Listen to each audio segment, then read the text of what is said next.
I had something on it. Hang on just a minute. Just the fact that it was mentioned twice on item 4 that Jill Duffy thanked the board. It says, Jill Duffy thanked the board. She thanked the board. Spoke briefly. I don't know. It's the English major in me, but I thought that was a bit redundant. She probably thanked us many times, and we thanked her as well. Director Jones noted, and we'll make the correction on the final. Thank you. All right. With that, I'll move that we accept the minutes of the February 8th, 2024 meeting with that deletion. I'll second. All right. We have Director Jones made a motion and Director Castellano second. All in favor? Aye. Aye. All right. Motion passes. And now we're on to oral and written communication. Do we have anybody in the public that wishes to make a comment this evening? Anybody on Zoom? All right. I will close oral and written communication and move on to receiving an update on SB 1383 and Organics Processing Facility. Can we have a staff report? Thank you, Chair Matthews. While the staff report does mention a presentation, this will actually be more of an informal update as the details currently are being worked on and are still in flux. But some of you may have noticed that in reviewing the draft fiscal year 24-25 budget, the organics division and line items are pretty sparse. What that means is that HWMA will not be conducting organics processing operations for the next fiscal year. We were notified by member agency staff last month that the franchise contract negotiations are still ongoing and in flux. And until those can be finalized, unfortunately, the needed infrastructure and trucks cannot be ordered to service those routes. So at this juncture, I don't have an exact date on when we can expect, but I do know in talking with member agency staff that it will not be any time in the next fiscal year. So fiscal year 24-25, the organics facility will remain inoperational. And we will bring more information as we get it from the member agencies and the franchise haulers to this board. Thank you, and that makes total sense. I'm just curious. I know we had set aside some space to use for that facility. How is it being used now, and how might it be used for the upcoming this interim period? So, as this board may or not recall, we originally closed the Eureka Recycling Center during the COVID-19 pandemic in September of 2021. It was briefly reopened, and then about a year after that, it was determined that one of the best locations for a quick organics processor in county would be the Eureka Recycling Center because of its area inside the solid waste facility permit that we have for the Hawthorne Street transfer station. So the decision by this board was made to close the Eureka Recycling Center in preparation for organics. We have done a decent amount of work so far in preparation. We had an inkling that we weren't going to be opening July 1 of 2024 around the January time, but we weren't for sure, and we didn't get confirmation from the jurisdictions and the franchise haulers till about a month ago, a little bit more than a month ago. We were in theory on track to open our doors for that. So we've done a lot of maintenance. We've done a lot of work. We've removed a lot of things, the baler being one of them. That was the main processor for the recycling center. We've done some work on the floor. We'll continue to do more sealing and work on the floor and the doors as well. In the future, right now, because of the organics grant, any money that we use to edify the infrastructure there, we cannot put any other activity on. So that kind of holds that space in limbo if we want to continue on the work plan path that our grant spells out. That doesn't mean that we can't use some of the facility that maybe the activity isn't going to take place on.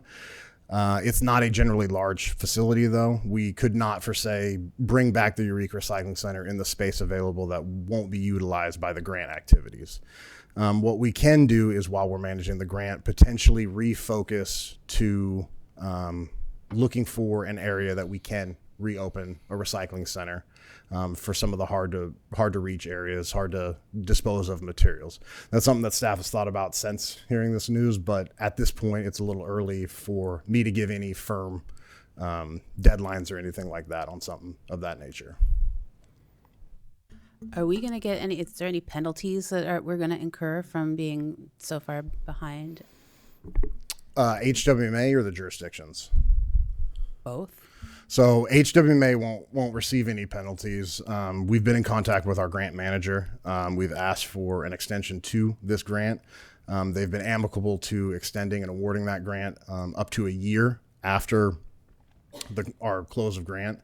The big thing with the grant is they want to make sure that the money is used for what was intended and that it results in divertible organic tons. And we feel that within a year of the end of the grant, we should be more than able to do that. We actually think it should come online a little bit sooner than that. As for the jurisdictions, again, I can't generally speak for every single jurisdiction. I am in contact with them regularly. We meet almost weekly at this point for SB 1383 related activities. I know that they're going through their caps and their plans, and I believe that they're going to be requesting, if they have not already requested as of today, an extension to their plan as well. So some of the mitigating circumstances are outside of their control, mainly supply issues with franchise trucks. Thanks. I mean, I talked to Chris Rogers, who is potentially our next assembly member, about this, and he said that not just rural counties are having extreme problem coming into line with this. So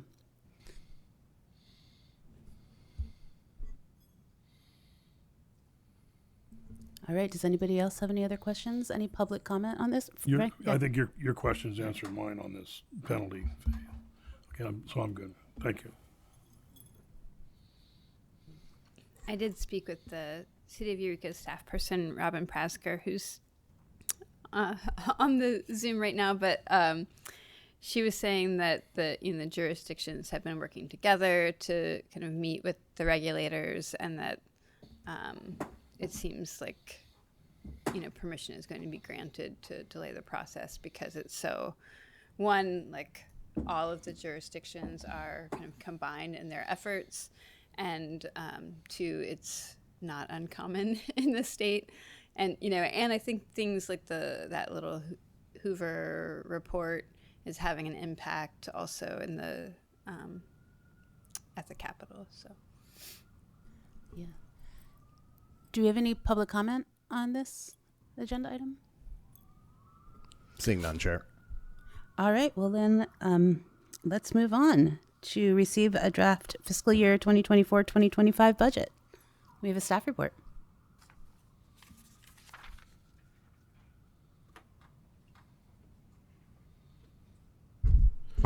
Thank you, Chair. So the projected timeline for the 2024-2025 fiscal year begins this evening, with the board receiving the draft budget and providing direction as needed. Staff will then present the draft budget and changes here tonight to the Executive Advisory Committee in the next couple of weeks, with a date yet to be determined. At the board's regularly scheduled meeting in May, the final budget will be presented with all proposed changes and adopted. The following Monday, staff will circulate the adopted resolution and waste management fees to member agencies and franchise haulers. And finally, it will conclude on July 1st, 2024, where the fiscal year will begin. The key topics that I'll touch on tonight are budget assumptions, including projected revenues and expenditures, waste management fee structure and its adjustments, reserves, personal compensation, and the capital improvement plan and proposed projects. For revenue assumptions are based on a projection of 82,500 tons of solid waste. This is a slight increase to the total projected tonnage from years past, with the Hawthorne Street Transfer Station maintaining 65,000 tons across self-haul and franchise customers. Satellite facilities and the out-of-area self-haul have consistently received more tonnage than generally projected over the last several years. Staff has adjusted these to a comfortable number, with satellite tonnage seeing an increase of 2,000 tons over prior years, and out-of-area self-haul receiving an additional 500 tons. Additional assumptions are grant projects will only utilize awarded funds unless otherwise approved by the board for grants that may need matching funds. Expenses in general are seeing a modest increase based on CPI triggers in operational contracts, a slight increase in overall tonnage, and a proposed COLA for the authority staff. Backhaul projections have not rebounded to historical averages, unfortunately, and have settled to for the better part of 2 years, around 20%. Staff has increased the projected backhauls this year to that level, which is a modest increase of 5% from last year's 15% projections. As you know, the authority undertook a significant change in accounting software and general practices this last year. And while overall staff is extremely happy with those changes, this draft budget continues to refine and expand on those efforts. The majority of line items for last year have remained, and the divisions themselves are the same, but our finance staff has continued to edify our practices and make strides to better reflect how the authority generates its revenue. The countywide fees and base fees see an increase from last year due to the increase in projected tons. Green waste revenue is projected to see a slight decrease from last year because of a reduction in projected tons. The largest overall change year over year is our grant income. With the award of the organics grant, HWMA should see around $960,000 of reimbursed expenditures in the coming fiscal year. Other revenue includes HHW, revenue generated from salvage materials sold, and rental income. One area of note is the timber revenue. In the past, these revenues have been projected and placed here. With current market fluctuations and the margin for error being larger than staff is comfortable with, no timber revenue has been projected for this fiscal year. Staff recommends in the future, when timber harvests do happen, those revenues either be allocated directly to the capital improvement plan, or staff brings those monies forward to the board for proposed projects at that time. Overall revenue is projected to increase just under $15,800,000, an increase of 11% from last year, or right about $1.5 million.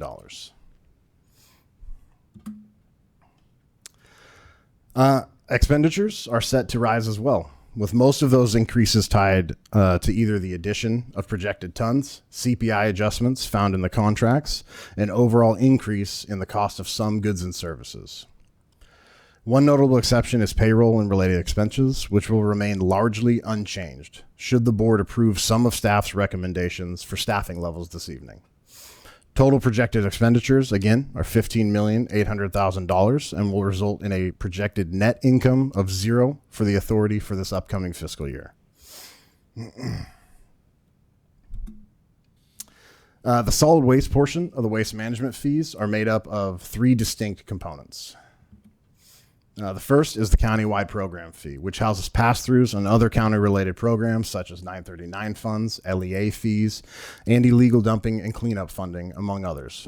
The majority of these fees are set by Humboldt County, or in the case of the Cummings Road Landfill Pledge of Revenue, state regulatory agencies. The household hazardous waste facility is also now fully funded by this portion of this fee and no longer relies on any solid waste subsidies.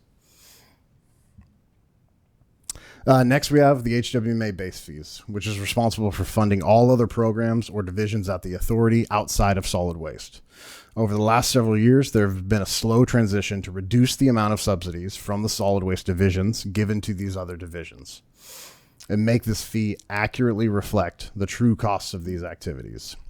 The long-term funding portion was added by the HWMA board this time last year with the intent of beginning to set aside funding for potential unplanned expenditures related to organics. And finally, we have the facility fee, which houses the costs of the transportation and disposal of solid waste to Dry Creek Landfill, the direct operational cost of handling that waste, indirect expenses related to solid waste, and necessary reserve funding requirements. Staff has completely overhauled the majority of these fees last year to provide better clarity on the overall costs, and again, we have continued to edify that practice this year.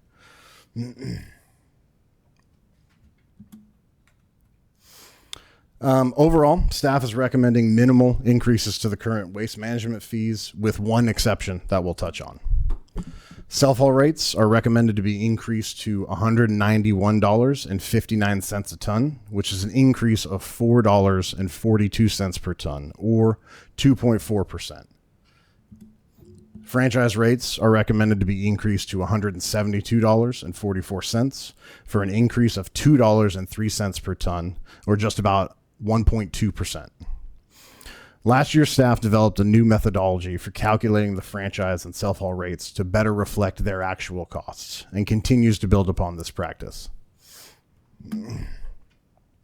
Additionally, last year, staff also developed new methodology for satellite facilities, with each site representing their true costs. While we believe this process was sound, it revealed an issue with the current solid waste transportation contract that was discovered this year, that revolves directly around the original baseline assumptions of some of the satellite facilities. For Recology Eel River, their current practices are within the margin of error for their original assumptions, and rates are impacted in line with expectations. It is recommended the rate be increased to $145.10, which is an increase of $9.66 per ton, or 7.1%. However, Humboldt Sanitation's rate is currently recommended to increase to $147.86, which is much higher than the rest at $22.10 per ton, or 17%. This increase is due to their current baseline assumptions in the contract no longer matching their general practices. Since the original assumptions for the solid waste contract were developed, Humboldt Sanitation's overall operations have changed, and HWMA staff failed to ensure those assumptions were adjusted in the past. HWMA staff, in concert with Dry Creek, are currently reviewing these issues, and we believe we can come to a resolution prior to the rate finalization due in May.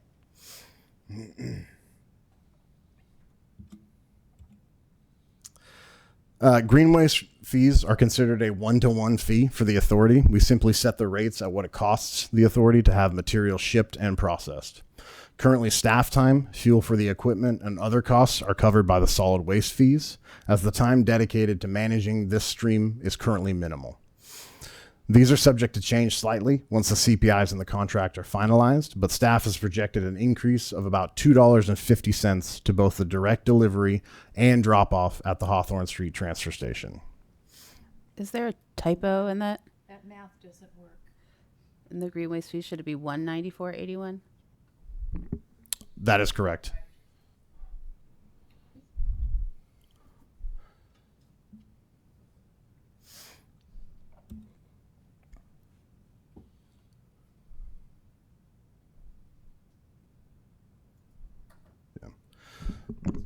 So the correction for under green waste fees, the franchise collector direct delivery for fiscal year 24-25 proposed rate should be $97.30. Yeah. So the one is out of place there. Similar to the green waste, so recycling and processing fees. So similar to the green waste, this is another one-to-one fee for the authority. This fee currently is still under review by staff and is subject to change slightly based on the finalization of the solid waste tipping fees. The rising price is due to the overall decrease in commodity values and the reduction in CRV material that is now being found in the stream. Other increases include cost of goods and overall fuel for transportation of commodities.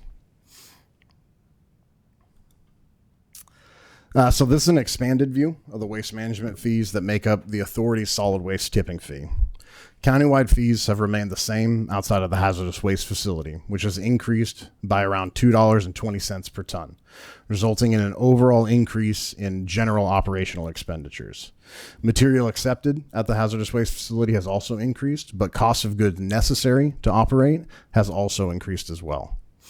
HWMA base fees will see an increase of approximately $3 a ton, with that increase being realized in both the daily operation of the Cummings Road landfill and the continued work relating to safety and stormwater activities by the environmental health and safety staff. The solid waste facility fee for the Hawthorne Street transfer station will see a minimal reduction in per ton costs. from a reduction in overall indirect costs and needed reserve funding, a significant reduction in staff costs from vacant and proposed frozen positions as well. The satellite facilities are responsible for setting their own operational fees, with the authority providing the per ton cost for transportation and disposal.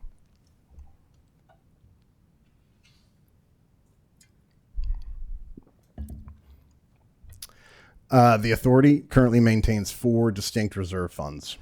Operating reserves are to ensure available funds for unseen capital needs, economic uncertainties, and cash flow requirements as needed. Based on the target of 15% of operational expenses, the target reserve requires an additional increase of $130,556 this year. To note, this year staff will be examining the original intent of the operating reserve and its current efficacy for the authority. It was originally implemented in 2010 and over time has been commingled with cash on hand that serves as more of a total cash reserve than what the board may have originally intended. Other reserve accounts have been established since then, and the staff feels now is a good time to revisit this particular reserve and propose changes in the coming year. The Capital Improvement Reserve is utilized for the future planned expenses related to capital projects as approved by the board. In November of 2022, the HWMA board earmarked $650,000 of capital improvement funds to be used for unplanned infrastructure upgrades needed for the upcoming organics recycling processing facility.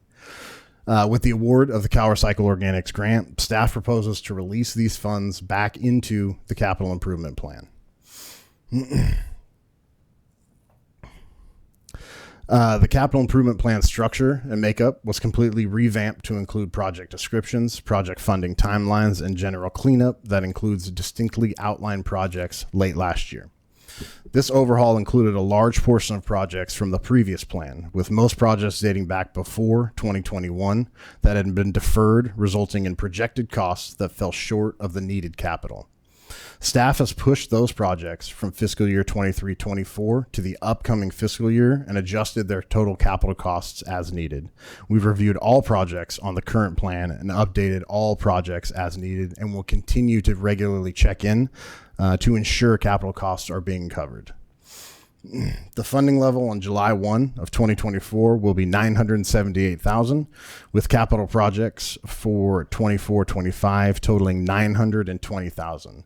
This results in an excess funding for the year of around $60,000.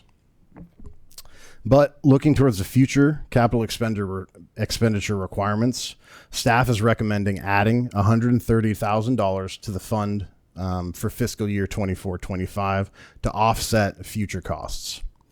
This will stabilize the impacts to the overall waste management fee, and the $130,000 in additional funding represents only a $2 increase to the proposed waste management fee. And that would bring the total reserve funding at the end of fiscal year 24-25 to $192,000. The rate stabilization and employee health and benefits reserve will be fully funded for this coming fiscal year and are not in need of replenishment. The budget as presented includes a cost of living adjustment for all employees of 4.1%. Historically, COLA increases at the authority have been difficult to determine and loosely tied to either available funding or tip fee thresholds, creating confusion around those increases. Last year, staff made an attempt to tie those proposed increases to actionable items. We took input from this board and member agency staff, and this year we have made revisions to this methodology. In preparation for this year, staff conducted a study of over 20 special districts or public waste management authorities across the state. 18 total entities responded, with 83% of respondents utilizing a CPI to determine wage increases. Additionally, almost all respondents had a max percentage increase with a clause that banks percentage points over that max in a given year to be incorporated next year. Respondents noted that this was advantageous to both the employee and employer, as it mitigates the potential for large spikes in the CPI for a given year, yet maintains pace with overall inflation. Staff recommends going forward that the HWMA to utilize the Consumer Price Index W West Region annual of the previous year and proposes a cap of 5% for any given year, with the percentage over the cap to be banked for the following year. Staff believes utilizing the annual average will insulate both the HWMA and the employees from inflation outliers and maintain HWMA wages in a competitive band with local businesses and ensure recruitment and retention efforts remain competitive.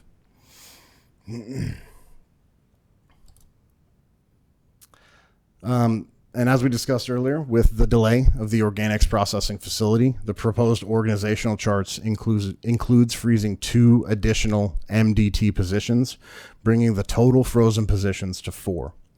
These positions have been vacated by either staff through retirement or other job opportunities and have remained unfilled. At this time, staff does not believe filling them is necessary to the current operational needs of the authority.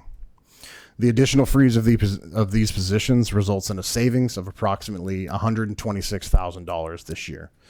And for next year, and an overall savings of $240,000 from all 4 frozen positions for this fiscal year.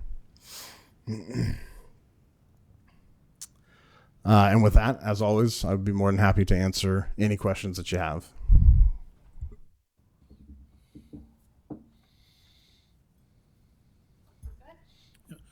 How big a deal is the price of fuel increase affect the operations for the year? It has the ability to affect it greatly. So our trucks on average from the transfer station, they average around 5 miles per gallon. They travel 400 miles round trip, give or take. That's 70-ish gallons of fuel, depending on the day. The price of fuel and the diesel fuel index is one of the largest factors that we take into consideration on how we budget for the upcoming year. So if we've seen in years past when we've missed or when we've missed on backhauls, the amount of money that the authority can lose in rapid succession. The same thing happens with if we over budget and we don't get to the threshold that we think we have a pretty decent excess of funds. So it's something that we keep track of, but it's also something that HWMA staff, Dry Creek landfill staff, their subcontractor, they've all been doing this for a very, very long time from this exact location. And they've gotten very good at advising the authority on how to project for the ebbs and flows of the diesel fuel index throughout the year. I think that's all I had. Okay. Do you want to go ahead? Yeah, go ahead. Okay. I have a few questions. Let's see. The reserve amount, I know we have some interest on here. Is the interest that we have in our budget generated from what we have in reserves? That is correct. Okay. That's great. Like to see that happening. And I was just curious with the COLA and the staffing recommendations, do you feel comfortable with having enough staff on hand? Super. Yes, we do. Thanks. And then with the wages, it makes sense. I'm just curious if you did any comparison with local, the local workforce and market. So we did that last year. And what we struggle with at the authority is when we look at our member agencies, a lot of them are governed by collective bargaining agreements or MOUs with unions. That's not something that we have to deal with. So sometimes it's very difficult to tie why jurisdictions are going to be granting COLAs because they don't tie them directly to things either inside the MOU, and authority staff has to assume or ask staff that was party to those negotiations why. We did a lot of work. Director Heacock did a tremendous amount of work in this study. This was one of his passion projects for the year. The amount of jurisdictions that he contacted was more than I thought necessary. So I appreciate that greatly. And he also really tried to focus on jurisdictions that didn't have all of their staff governed by MOUs. It's very difficult finding one-to-one likes for something like us. But that's something that we ran into last year. We did talk to member agency staff. We did talk to the executive advisory committee. But a lot of their increases are tied to bargaining. Great. Thank you. And thanks, Director Heacock, for all that work. I remember in the past we've hired fairly expensive consultants to do that work. So appreciate the cost savings there too. I was curious, the education program. In past years, we increased the budget for that. How is that going?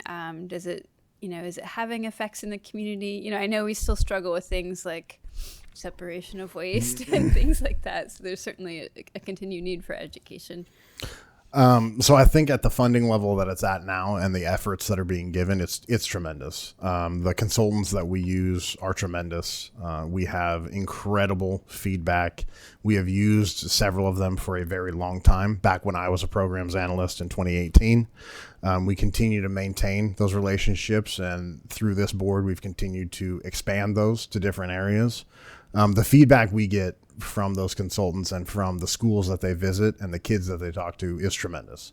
So right now, that portion of the education and outreach is awesome. And I think the consultants will always take more funding so that they can reach more ears, so that our reach can be bigger. And that's certainly something that we can look into. But also, we've talked about at length in the past, revving up HWMA's education and outreach. And so I am happy to say that we do have an education and outreach analyst that will be starting next week. So hopefully you're going to start seeing a lot more effort come out of HWMA as well. That's not to say that we're not going to continue to utilize the consultants, because they have an expertise that we would never have at the authority. But I think a concerted effort from both parties is going to result in much needed education about the waste stream itself. Great. And do you know if that will include kind of outreach at some of the larger community events like Oyster Festival, Friday night markets, things like that? It will. Yeah, absolutely. I don't know, obviously, at this point, what events and when, but that is a major factor. That the authority used to be a much bigger presence at Earth Day with Zero Waste, partnering with Zero Waste for events, partnering with jurisdictions for take-back events.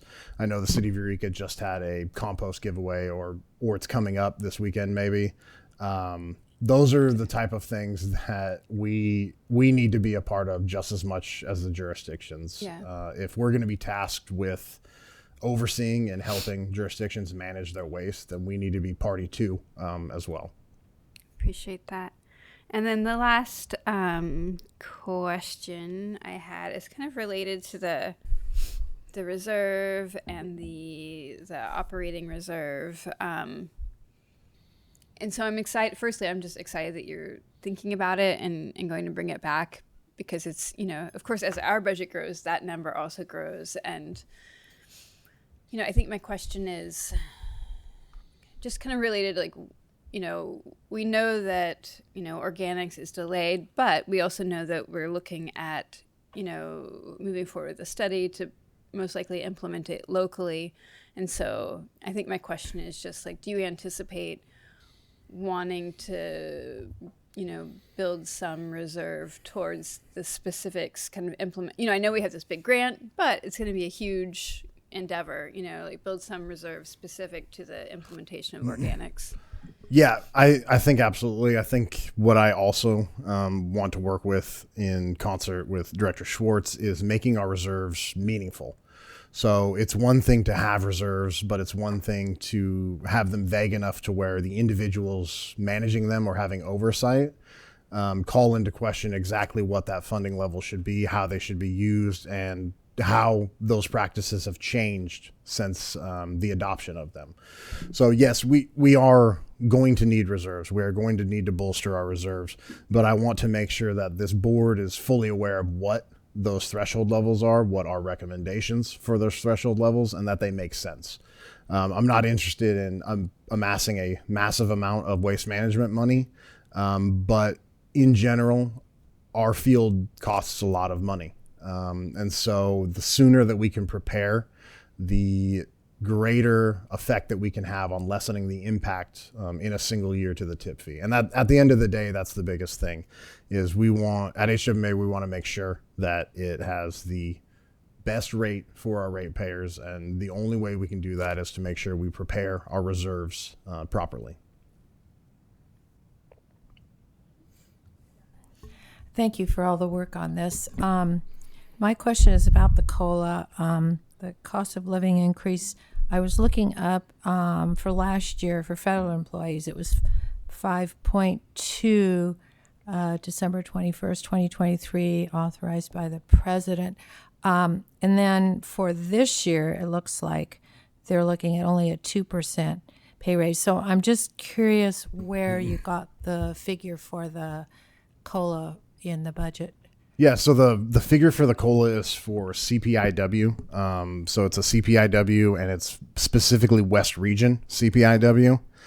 And then it's the actual annual average. So you'll see in a lot of our contracts, a certain month is picked. It'll say something like the CPIW 1982 divided by 100 of March the previous year.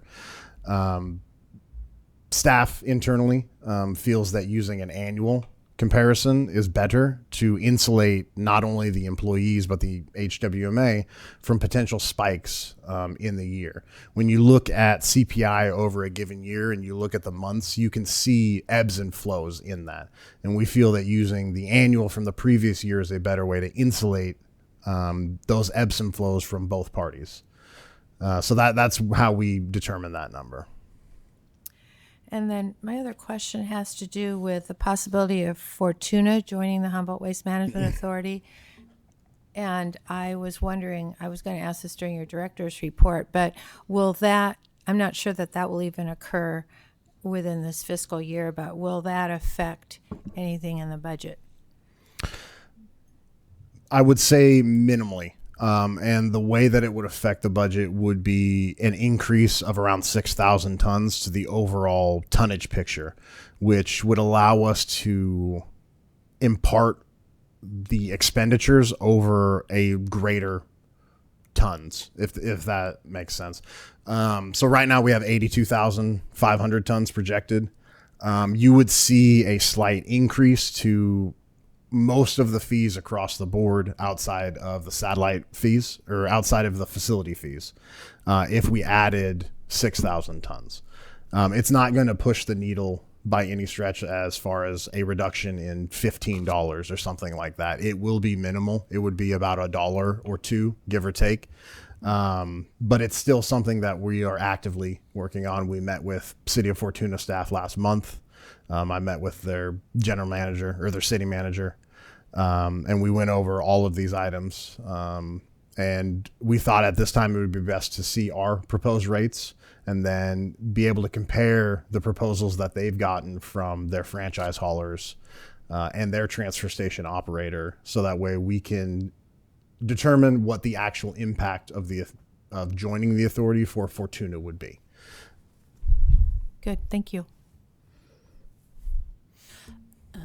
So that's great that we hired education and outreach.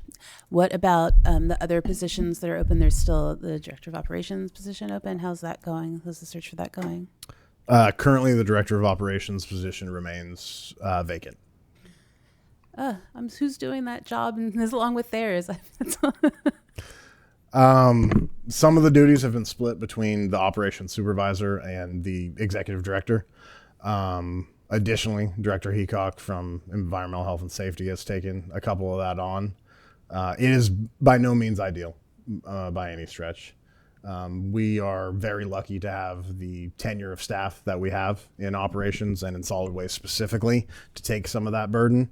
But it is still an issue that the authority is actively trying to solve. Great. And then I know that we had talked about in past budgets about that a pot of funds for like community cleanups and whatnot, is that still called out? And It is in the countywide program fees. It's the illegal dumping and cleanup portion. So for this year, it's budgeted at $54,400. and is that more like a first come, first serve for the jurisdictions, or? So this year, I will say in years past, yes, it has been first come, first serve, and the majority of the time it is used by the larger jurisdictions. Although the city of the city of Ferndale and the city of Riodale have used it in the past for larger cleanups as well, mainly off Monument and Wildcat. But one of the goals of the executive director this year is to ensure that we have an understanding of how those funds can be used by all jurisdictions. One of the issues we've had in previous years is a single jurisdiction using the majority of the funds and then no funds being there for other jurisdictions. That's something we want to avoid. In the past, that's generally not a problem that we've had because it was unfunded, or it was underutilized for a very long time. And just most recently with some of the illegal dumping issues that we've had locally, that fund has continued to be used completely. So that is something that HWMA staff will be working on this year to ensure there's continuity through all the member agencies to utilize their share of funds. Wonderful. And lastly, I'd like to thank Director Schwartz. It seems that you have made quite an impact on the fiscal health of HWMA. So is there anything has it been like a year? How long have you been? 9 months. Well, wow. Congratulations and thank you once again. Is there anything that you want to add?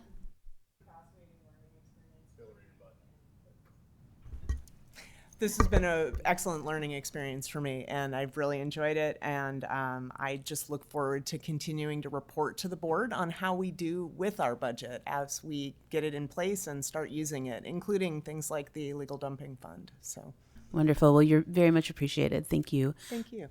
Does the board have any further questions? I'll open it up for public comment if there's any. Anyone on Zoom?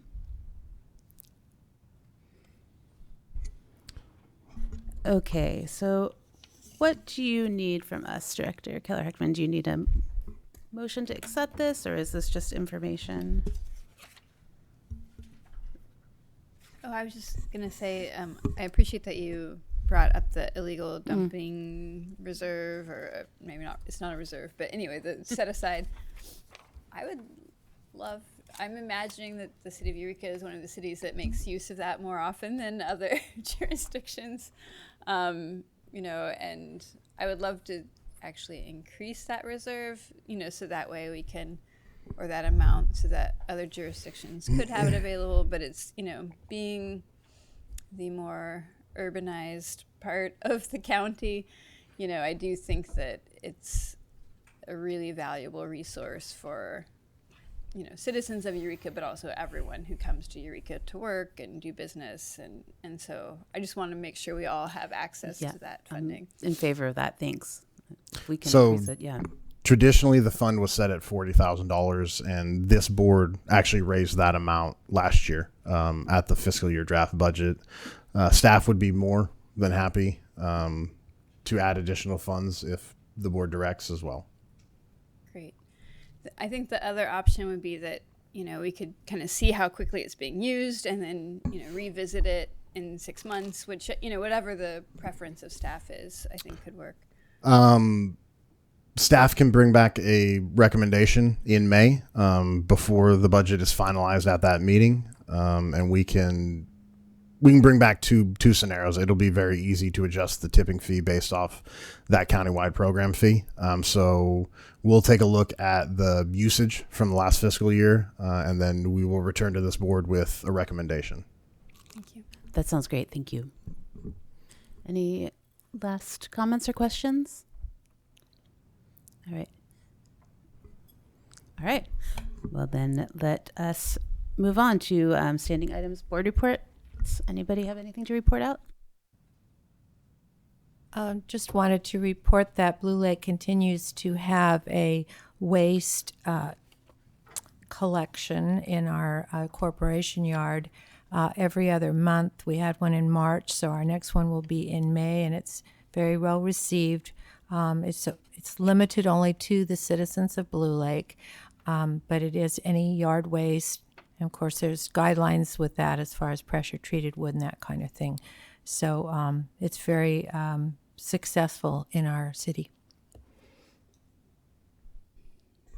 Thanks. This is, some folks probably know I'm on the board of Humboldt Transit Authority. I just wanted, just in case these conversations aren't happening, Humboldt Transit Authority is putting in a hydrogen fueling station. So I know that Recology and other, entities are looking at different kinds of vehicles, and I think it would be worthwhile to have conversations if hydrogen fueled vehicles might be able to be purchased that could be fueled there, but purchased for waste removal and waste processing and things like that. Just wanted to put, I was like, where did I put that? And then, so I think I put it there. Now you know. Any other board report outs? Okay, Executive Director report.